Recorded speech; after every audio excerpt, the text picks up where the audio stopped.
তো, এগুলো হলো আমলকি।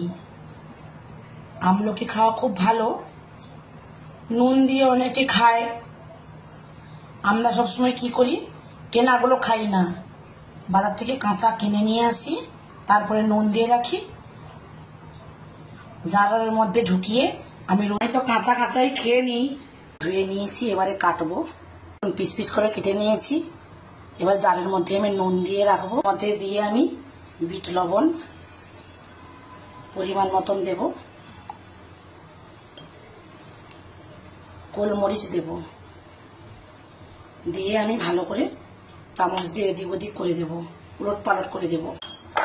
এখন তো বর্ষাকাল, রোদ ঠিকঠাক হচ্ছে না, আমি কি করি, একে ফ্রিজের মধ্যে রাখি, ভালো থাকে, টাটকা থাকে। করার পরে এই দেখুন আমার ছেলে ওই আমলকি খায়।